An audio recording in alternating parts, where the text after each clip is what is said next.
Tapos, punta tayo sa weekend sa Tagaytay.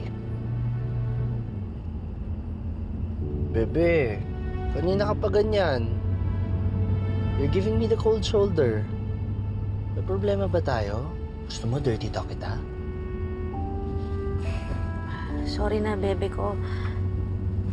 Di kasi naging okay yung business presentation ko kanina eh. Ayun lang pala.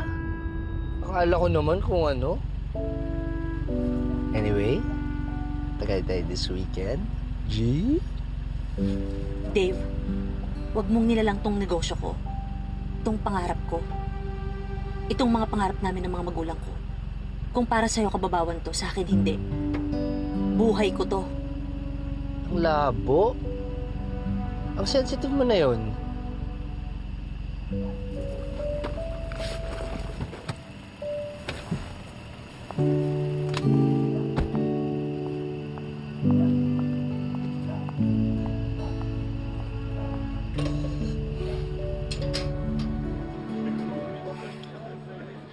Alam mo, Rosan, ewan ko akala ko noon kapag nagka-jowa ako, akala ko magiging masaya na ako. Pero parang hindi pala. Hindi ako makapag-focus sa business ko. Hindi ako makapag-focus sa mga pangarap ko. Hindi ko mapagsabay. Rosemary, ang pagpasok kasi sa isang relasyon, hindi biro yan. Dapat sigurado ka. Baka kailangan ayusin mo muna yung sarili mo, yung buhay mo.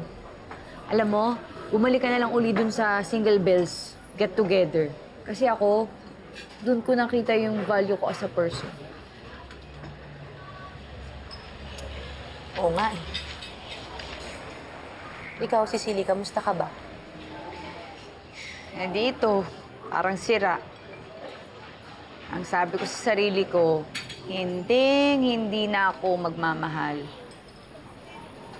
Pero sa totoo lang, nung bumalik yan si Jeric, bumalik lahat. Lahat ng sakit. Lahat ng nararamdaman ko para sa kanya. Ay! Iinom nyo na lang yan, mga ati.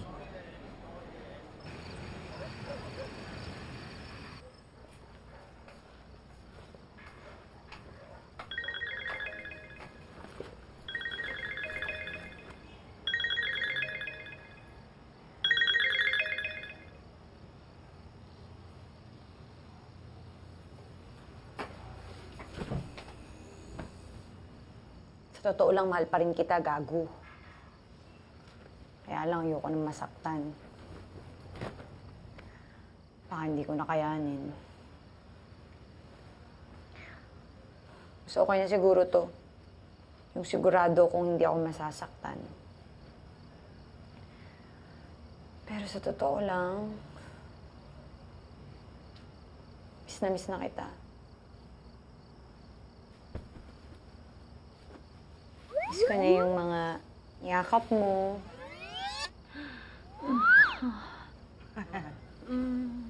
Ang kulit mo! Ay, Nay! Ano? Hindi kayo kumakatok na ya. Ano yan Ano ako kanina, memorize ng mga linya para dun sa drama namin sa radio station. Mahal mo pa, no, anak?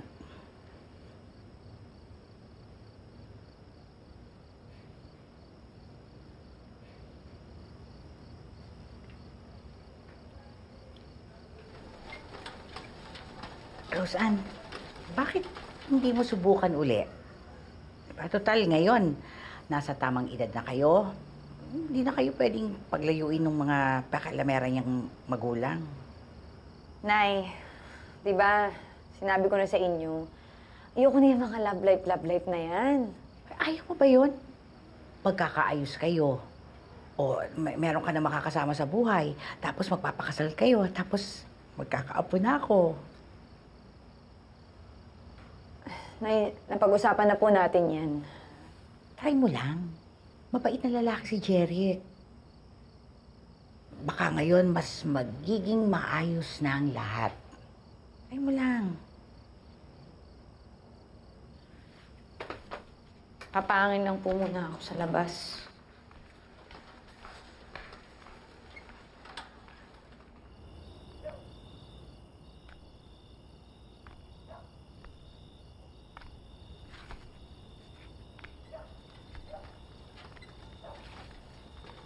Sige, salamat. Mag-uusap lang kami. Ano? Sigurado ka bang ayaw mo nang subukan ulit? Nay, di ba alam niyo naman, Nay, na ayoko na hong magjowa, ayoko na hong makipagrelasyon, ayoko na magpakasal? Bakit ba paulit-ulit kayo, Nay? Oh, mag-date ka na, magpakasal ka na, nagpas-30 ka na, mag-asawa ka na. Ayaw mo ba yon na magkakaayos kayo ulit?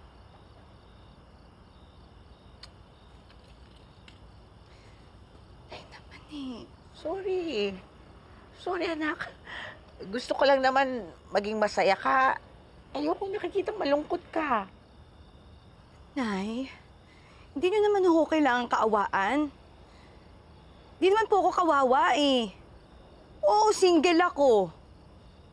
Oo, wala ho akong jowa. Lagpas 30 na ako. Di pa rin ako engaged, di pa rin ako kasal, wala pa rin akong anak. Pero hindi naman niyo ho kailangan kaawaan, Nay.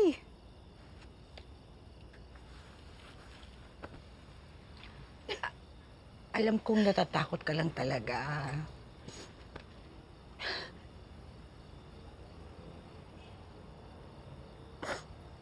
Ay, nakakapagod na kayo, Nay. Totoo lang. Nauubos na ako, Nay. Alam kong natatakot ka lang talaga. Hindi.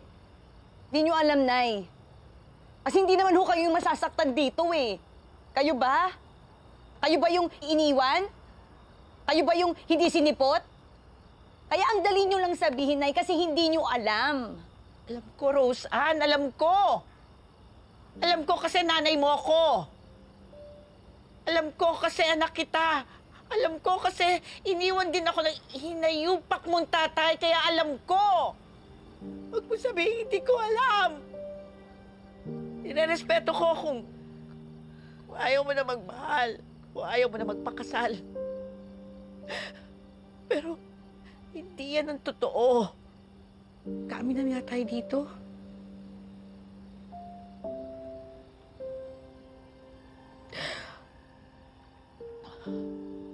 Alam mo, pagkatapos akong loko-lokohin ng tatay mo,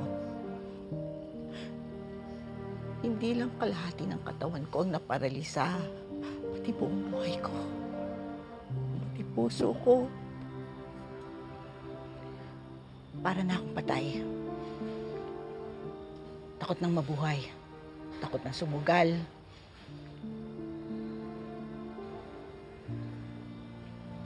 At alam mo, anak, nung muntik na akong mamatay at naparalisa, hindi ko naisip yung mga bagay na ginawa ko o mga pagkakamali ko sa buhay. Ang naisip ko, yung mga bagay na hindi ko ginawa, yung mga bagay na hindi ko sinubukan, yung mga bagay na hindi ko sinugalan dahil natakot ako.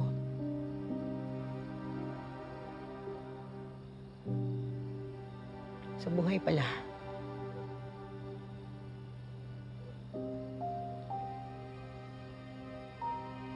mas malaking pagsugal ang hindi pagsugal.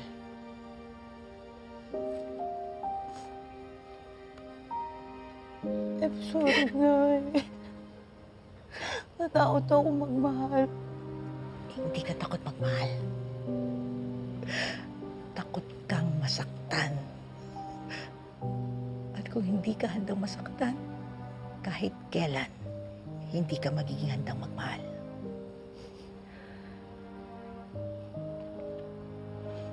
Sorry pasensya ka na. Kung medyo makulit ang nanay mo. Kasi masasaktan ako na nakikita kong sarili ko sa'yo. Natatakot ako na magaya ka sa akin. Hindi na sumubok, hindi na sumugal. Wala, natakot na lang. Huwag mo akong gayahin. Huwag mo akong gayahin, Rose Ann. Mahal na mahal kita. I'm sorry. Mahal kita, anak.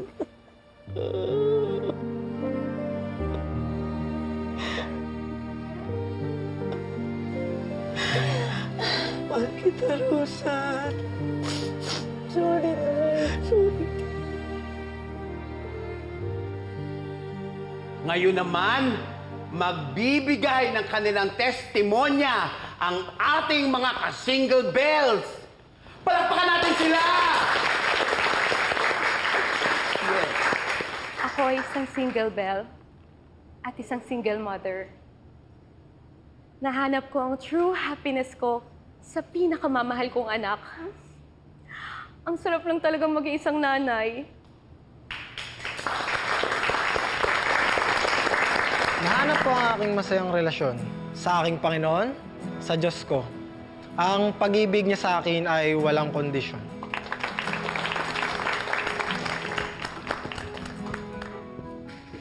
Ako naman po si Evan. And I found my happiness sa career ko.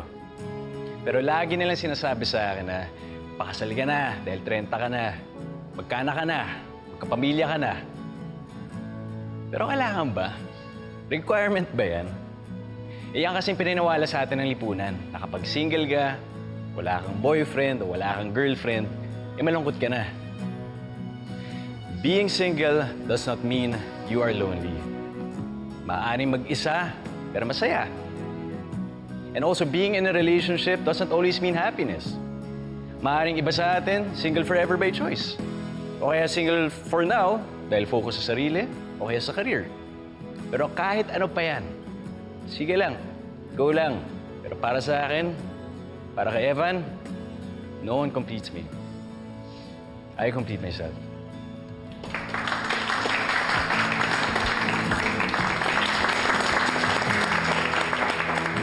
Evan! Evan! Pwede ka bang makausap sandali? Oo naman. Actually, this past few days, ang dami kong realization. That's good to hear, Rosemary.